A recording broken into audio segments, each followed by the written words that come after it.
Bon, une petite partie court, hein. Pour chercher des primitives assez classiques, c'est...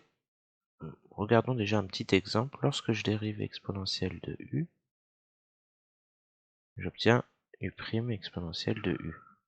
C'est-à-dire que lorsque je cherche une primitive qui est de la forme u', enfin, lorsque je cherche une primitive de ça, j'obtiendrai exponentielle de u. Donc ça fait partie de la fin de la page. Alors que je vérifie, que je dise pas de bêtises, la fin de la page 2. Dans la page 2, si je sais que f c'est de la forme u' exponentielle de u, alors j'en déduis qu'une primitive c'est de la forme exponentielle de u. Établissons quelques exemples. Donc en exemple, par exemple, si je vous dis f de x c'est 3x carré exponentielle de x puissance 3. Là, vous reconnaissez bien que le u c'est x3 et le 3x carré c'est ce qu'on a ici. Bon. Et donc là, ça nous donne bien le fait que grand F de x, on va donner exponentielle de x puissance 3. Par contre, si jamais je vous dis f de x c'est seulement x carré exponentielle de x puissance 3, c'est pas pareil, il n'y a pas le 3. Donc, comment on aurait fait pour raisonner? On aurait dit, bah, u de x c'est quoi? C'est x puissance 3. U' de x c'est presque x2, c'est 3x2. Donc f de x, moi j'ai envie de faire apparaître le u' de x fois exponentielle u de x. Sauf qu'il n'y a pas le 3. Donc il faut que je divise par 3. Si vous voulez, je réécris.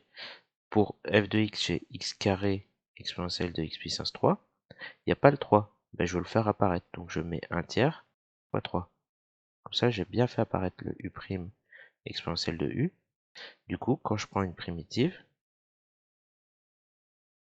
f de x, du coup, c'est juste 1 tiers fois donc, de exponentielle de u, de x puissance 3. Avec ces deux raisonnements, vous pourrez faire les questions C et D de l'exercice 7. Je vous montre d'autres exemples.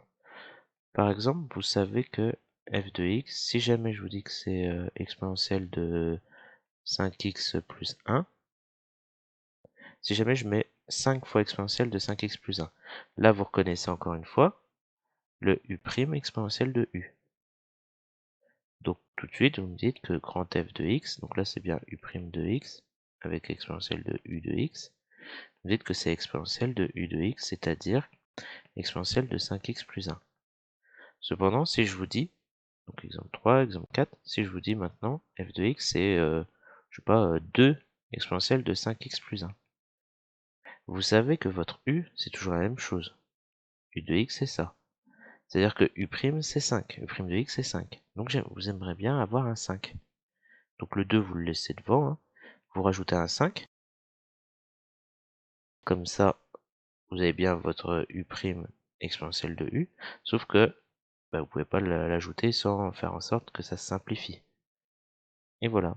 Donc là, vous avez une constante devant, fois u' exponentielle de u. Et donc quand vous cherchez une primitive, grand f de x, c'est quoi? Bah, 2 fois 1 cinquième, c'est-à-dire 2 sur 5, fois une primitive de u' exponentielle de u, c'est-à-dire exponentielle de u. Donc exponentielle de 5x plus 1. De manière générale, si je vous dis f de x c'est, je sais pas, exponentielle de 7x, vous savez que quand vous cherchez une primitive, vous allez chercher du même côté. Vous allez chercher du côté d'exponentielle de 7x. Sauf que quand vous dérivez exponentielle de 7x, bah, il y a le 7 qui arrive devant. Il y a un 7. Et là, il n'y a pas de 7. Donc, il faut remettre un septième devant. Donc, vous mettez un septième. Comme ça se simplifie. Je refais un autre. 6. Si je vous dis f de x égale exponentielle de moins 3x plus 7, bah, vous allez chercher du même côté. Vous allez chercher du côté de exponentielle moins 3x plus 7. Sauf que quand vous dérivez ça, bah, la dérivée de moins 3x plus 7, ça nous donne moins 3, fois exponentielle de moins 3x plus 7. Et là, il y a le moins 3 qui est en trop. Donc, il faut mettre un 1 sur moins 3, c'est-à-dire à moins un tiers devant. Et là, ça serait bon. Une fois que vous avez compris ça, vous pouvez faire l'exercice 7. Je vous suggère de mettre sur pause, de le faire. Moi, je vais le corriger dans la foulée. Je réécris les énoncés. Je vous avais dit uniquement les questions C, D, E, F.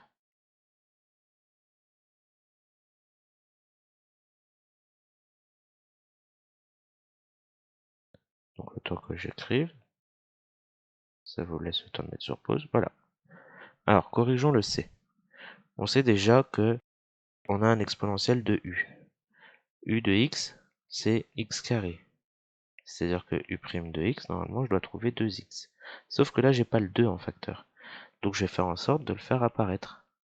F de x, donc 2x exponentielle de x carré, il faut que je mette un 1/2 devant. Et donc là, on a bien de la forme U' exponentielle de U. Donc, quand je cherche une primitive, 1/2 d'exponentielle de U, c'est-à-dire exponentielle de x carré.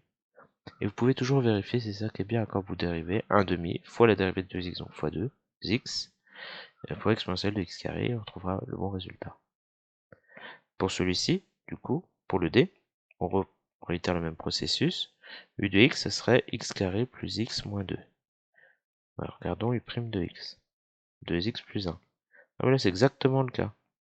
U' exponentielle de U. Donc là, ça tombe bien, pas besoin de se casser la tête. C'est directement le cas, donc exponentielle de U pour une primitive.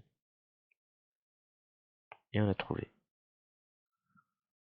Alors, ensuite le E, exponentielle de moins 2x. Bon, on sait qu'on doit chercher du côté de exponentielle de moins 2x aussi. Sauf que quand vous dérivez ça, il y a un moins 2 qui apparaît devant. C'est pas bon. Donc il faut 1 sur moins 2. C'est-à-dire moins 1/2. C'est plus simple hein, quand il n'y a pas de carré, etc. Comme vous pouvez le voir. F, donc f de x, c'est l'exponentielle de 3x plus 2. Donc quand vous cherchez une primitive, vous allez chercher du côté de l'exponentielle de 3x plus 2. Sauf que quand vous dérivez ça, il y a un 3 qui va se mettre devant. Et vous en voulez pas. Donc rajoutez un tiers. Et voilà, il n'y a pas de souci.